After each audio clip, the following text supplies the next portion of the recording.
Video করে দেখাচ্ছি একটি এক্সেল শিটে টাকা পয়সা সংক্রান্ত বিষয় হিসাব নিকেশ করার সময় কোনো টাকার নাম্বারের আগে আরএস কথাটি আনতে হয়।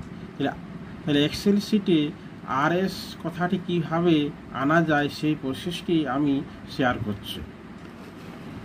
এখানে দেখুন স্যালারি পারচেজ বাইং টোটাল, এখানে কয়েকটি টাকার অঙ্ক দেওয়া আছে। এখানে আমি পুরোটাকে সিলেক্ট করে নিচ্ছি। ফার্স্টে সিলেক্ট করলাম এবং সিলেক্ট করার পর এই জায়গায় রাইট ক্লিক করলাম। রাইট ক্লিক করার পর ফরম্যাট যে সেল যে অপশন রয়েছে এই ফরম্যাট সেলে আমি লেফট ক্লিক করলাম। লেফট ক্লিক করার পর এই যে মেনু রয়েছে, মেনুর নিচে সর্বশেষ নিচে কাস্টমের উপর লেফট ক্লিক করলাম। লেফট ক্লিক করার পর এই যে জেনারেল লেখাটি আছে, জেনারেল লেখাটি আমি মুছে দিলাম। মুছার পর আমি আরএস কথাটি উল্লেখ করি। ডবল কোটেশন আর এস পুস্টক একটু হাইফেন ডবল কোটেশন ক্লোজ, তিনটে হেজ 1 2 3 কমা 1 2 3 কমা আবার 1 2 3, এইভাবে তিনটে হেজ দিলাম। দেওয়ার পরে আমি এই নিচে যে ওকে অপশন রয়েছে ওকেতে আমি লেফট ক্লিক করলাম।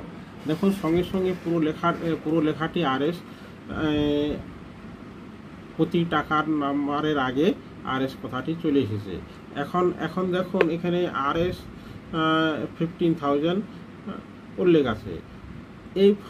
এইটিকে আমি একটু চেঞ্জ করতে চাই, অর্থাৎ 50,000.00 করতে চাই। তাহলে সেটি কীভাবে করবেন? তাহলে একটু ফরম্যাটটা আমি চেঞ্জ করে দিই। আবার এখানে রাইট ক্লিক করলাম। রাইট ক্লিক করার পর আবার ফরম্যাট যে সেল রয়েছে সেখানে লেফট ক্লিক করলাম। লেফট ক্লিক করার পর এই যে অপশন রয়েছে অপশানটিকে চেঞ্জ করে দিলাম। এই হেজটিকে কেটে 0.00 করে দিলাম। এবারে এন্টার দিলাম। দেখুন কি সুন্দর চলে এসেছে।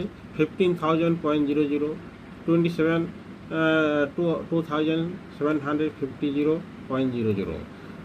এইভাবে কোনো টাকা পয়সা হিসাব সংক্রান্ত বিষয় করার সময় আরএস কথাটি এইভাবে আনতে হয় এক্সেল শিটে। আমি ভিডিওটি সমাপ্ত করছি।